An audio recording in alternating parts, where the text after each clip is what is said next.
Hello बच्चों। अभी तक आज हम लोग पढ़ेंगे वृद्धावस्था में होने वाली बीमारी अल्जाइमर। इससे पहले हमने वृद्धावस्था में अर्थराइटिस के बारे में अध्ययन किया। कल के वीडियो में हमने जाना आँखों में होने वाली बीमारी मोतियाबिंद के बारे में, और आज हम लोग पढ़ेंगे अल्जाइमर रोग के बारे में। अल्जाइमर रोग को सिर्फ भूलने की बीमारी समझना एक भूल है। अल्जाइमर में दरअसल होता ये है कि व्यक्ति जो होता है वो तुरंत की घटनाओं, तुरंत की चीज़ें, उसकी याददाश्त कमज़ोर हो जाती है, चीज़ें वो भूलने लगता है। किंतु सिर्फ इसे भूलने की बीमारी समझना यह एक गलती है, क्योंकि रोगी की याददाश्त के अत्यधिक कमज़ोर होने के अलावा उसके परिवार के सदस्य भी अनेक समस्याओं से रूबरू होते हैं। इसमें केवल रोगी की याददाश्त कमज़ोर होने से सिर्फ रोगी ही नहीं परेशान होता, बल्कि उसके परिवार वालों को भी इससे अनेक समस्याएं होती हैं। उन्हें भी अनेक समस्याओं का सामना करना पड़ता है। आमतौर पर मिडिल एज यानी कि मध्य वृद्धावस्था जो है, मध्य प्रौढ़ावस्था, या हम कह सकते हैं कि 60-70 के एज में, 50-60 की उम्र में या वृद्धावस्था में होने वाली इस जटिल बीमारी की चुनौती का सामना कैसे किया जाए, अल्जाइमर कैसे किया जाए। कहने का तात्पर्य क्या है, ये अल्जाइमर रोग जो है वृद्धावस्था में या 50 के प्रौढ़ावस्था में यह एक आम बीमारी है जिससे अक्सर वृद्ध जो हैं पीड़ित होते हैं। अब इस बीमारी से कैसे इसका सामना किया जाए, यही में समस्या है। अल्जाइमर डिजीज डिमेंशिया का एक प्रकार है।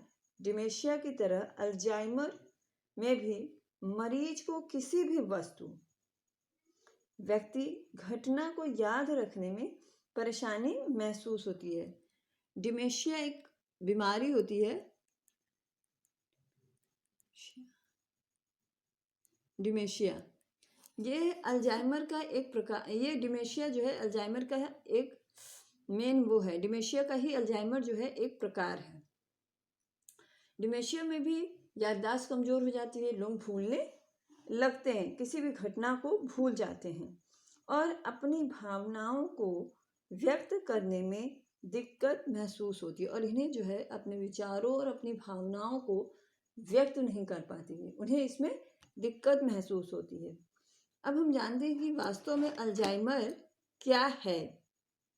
अल्जाइमर भूलने की एक बीमारी है, यानी कि अल्जाइमर में जो है व्यक्ति की याददाश्त कमज़ोर हो जाती है और वो चीज़ों को, व्यक्तियों को, घटनाओं को बहुत जल्द भूल जाता है। इसके लक्षण में याददाश्त में कमी होना, निर्णय ना ले पाना, यानी अगर किसी समस्या में कोई निर्णय लेने की स्थिति आती है तो उस अवस्था में इससे ग्रसित, अल्जाइमर से ग्रसित रोगी जो है कोई निर्णय नहीं ले पाता है, तथा बोलने में दिक्कत आना आदि शामिल है। रक्तचाप, मधुमेह, आधुनिक जीवन शैली। कौन कौन सा? रक्तचाप,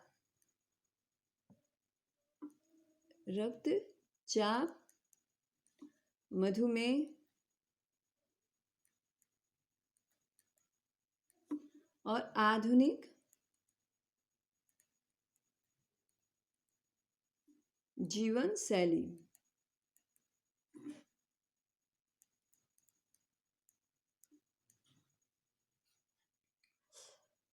और सिर में चोट लग जाने से इस बीमारी के होने की आशंका बढ़ जाती है। और यदि सिर में चोट लग जाए,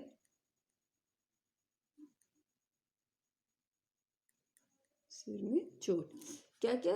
रक्तचाप, उच्च रक्तचाप, मधुमेह और आधुनिक जीवन शैली, तथा यदि सिर में चोट लग जाए तो अल्जाइमर होने की संभावना जो है बहुत अधिक बढ़ जाती है। 60 वर्ष की उम्र के आसपास होने वाले इस बीमारी का फिलहाल कोई स्थायी इलाज नहीं। यदि 60 वर्ष में, यानी कि वृद्धावस्था में, किसमें?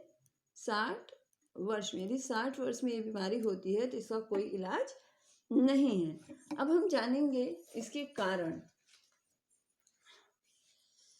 कुछ मेन कारण हैं जिनकी वजह से अल्जाइमर रोग होता है।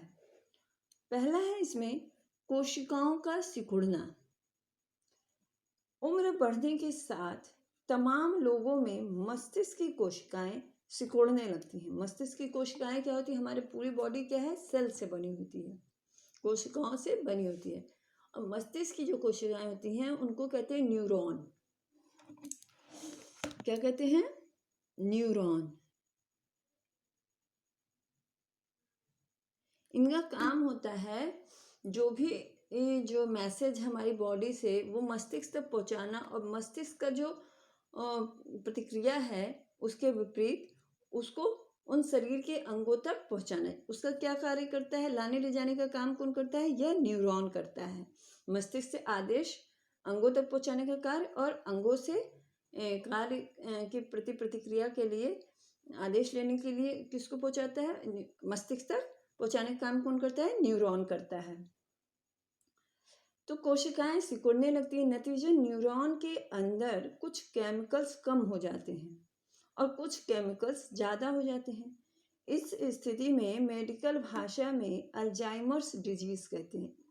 जब न्यूरॉन सिकुड़ने लगता है, कोशिकाएं सिकुड़ने लगती हैं, तो कुछ केमिकल्स होते हैं इनके अंदर, वो कुछ कम हो जाते हैं और कुछ जो है अधिक हो जाती है। कहने का तात्पर्य है कि उसके अंदर का जो संतुलन है, केमिकल्स का जो संतुलन है, वो पूर्ण रूप से बिगड़ जाता है।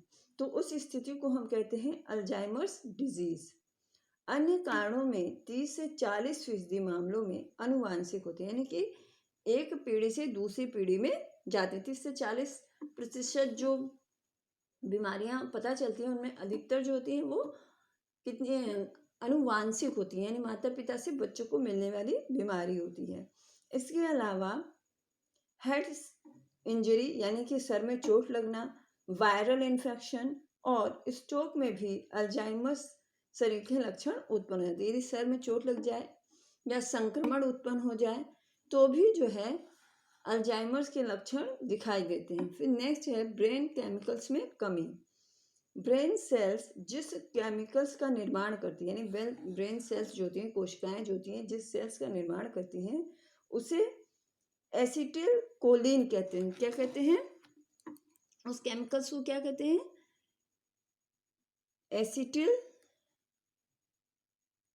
Acetyl Colin. ये क्या है? ये कोशिकाओं द्वारा निर्माण किया गया केमिकल है। ठीक है, मस्तिष्क में जो कोशिकाएं केमिकल्स का निर्माण करती हैं उसे कहते हैं एसिटिल कोलिन। जैसे जैसे ब्रेन सेल्स सिकुड़ती जाती है वैसे वैसे एसिटिल कोलिन के निर्माण की प्रक्रिया कम हो जाती है।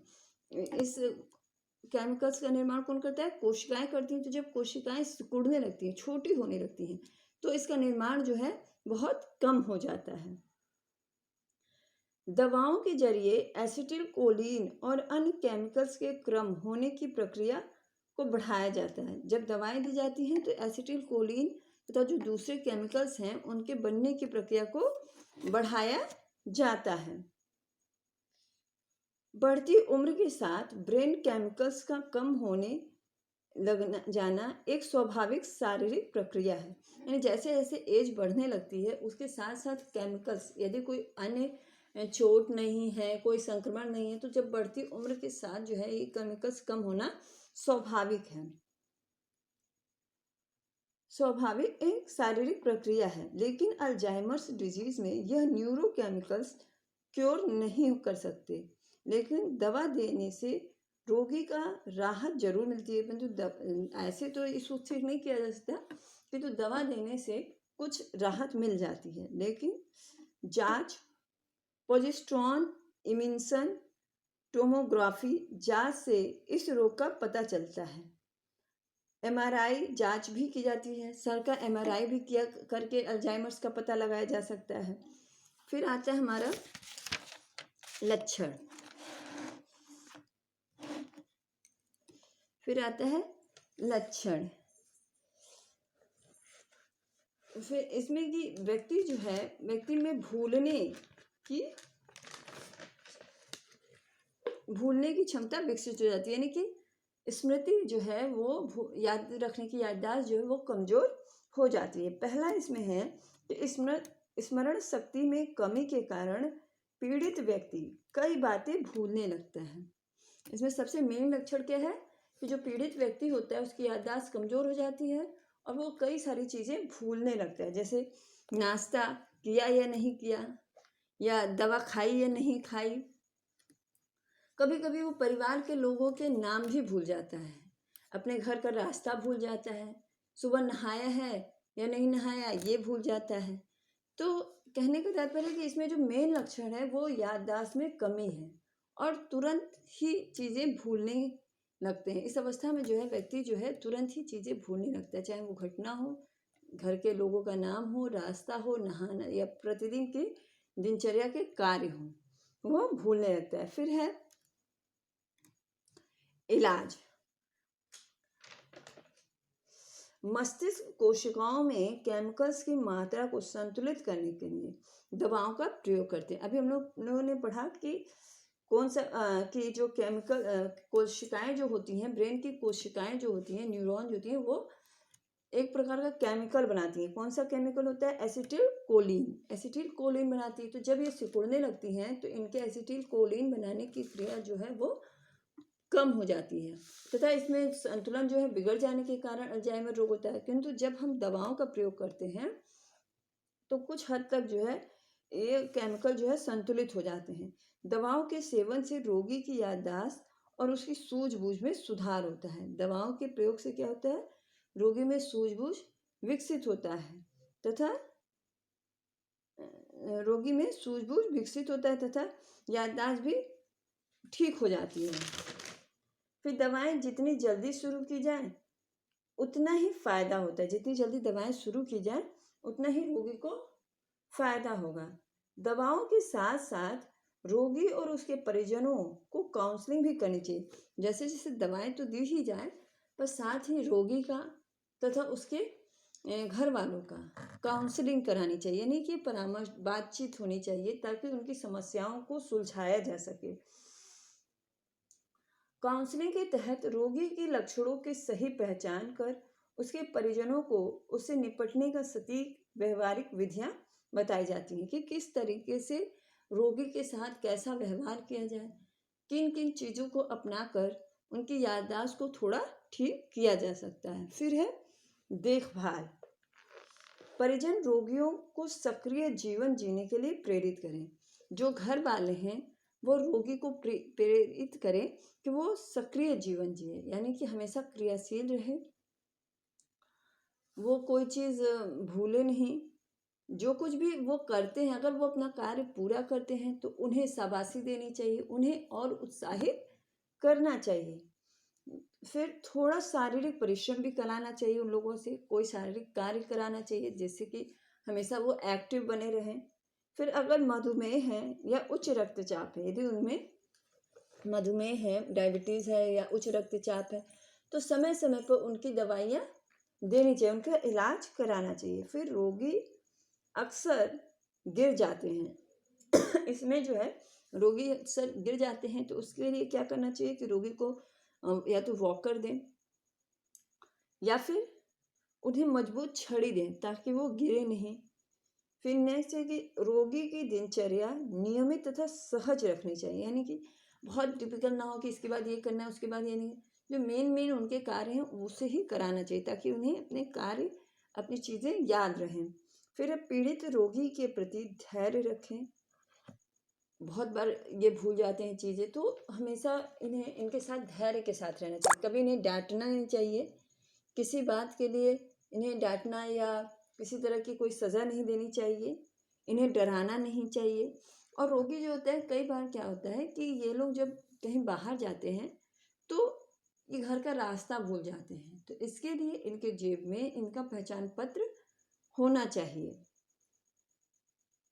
फिर उसके बाद है कि अल्जाइमर को कम करने के उपाय। कुछ घरेलू उपाय हैं जिनको करके अल्जाइमर के रोग को है कुछ हद तक कम किया जा सकता है। हल्दी अल्जाइमर के खतरों को कम कर सकती है। गुणों से भरपूर हल्दी की एक खूबी सामने आई है। नए शोध का दावा है कि भारत में आम तौर पर इस्तेमाल होने वाली हल्दी, जो हम लोग घरों में सब्जियों में दालों में यूज़ करते हैं, वो हल्दी जो है बढ़ती उम्र में स्मृति बेहतर करने के साथ साथ भूलने की बीमारी अल्जाइमर के खतरे को कम करती है। यानी कि यदि हल्दी का उपयोग सही तरीके से हम लोग करते हैं तो हमारी स्मरण शक्ति जो है वो अच्छी जाती है, भूलने की जो बीमारी होती है वो भी कम हो जाती है। तो यह जो है अल्जाइमर जो है वृद्धावस्था का एक रोग है जो मेन रूप से जो है वृद्ध अवस्था में होता है। इसमें व्यक्ति जो है चीज़ें भूलने लगता है, घटनाएं भूल जाता है, लोगों को भूल जाता है, डेट भूल जाता है, यहाँ तक कि अपनी दैनिक जीवन की दिनचर्या भी भूल जाता है। इसका मेन कारण जैसे हमने अभी जाना कि केमिकल्स, ब्रेन में केमिकल नहीं बनता, उम्र के साथ कोशिकाएं सिकुड़ जाती हैं, जिसके साथ जो है केमिकल का निर्माण नहीं हो पाता और इसी वजह से ये बीमारी होती है। दवाओं के प्रयोग से केमिकल्स का संतुलन ठीक हो जाता है, इसमें केमिकल कुछ ज़्यादा कुछ कम हो जाते हैं तो दवाओं से इसका संतुलन जो है वो ठीक हो जाता है। किंतु घर वालों को भी इस पर विशेष ध्यान देना चाहिए, इन लोगों को बहुत अच्छे से ध्यान रखना चाहिए, इनका बहुत व्यवहारिक तौर पर इनका बहुत ख्याल रखने की ज़रूरत होती है। तो इस प्रकार इसे कुछ हद तक कम किया जा सकता है अल्जाइमर। तो ये जो है हमारे वृद्धावस्था की सारे मेन बीमारियां हैं। तो हमारा यहाँ पर वृद्धावस्था में होने वाली बीमारियां समाप्त होते हैं। अल्जाइमर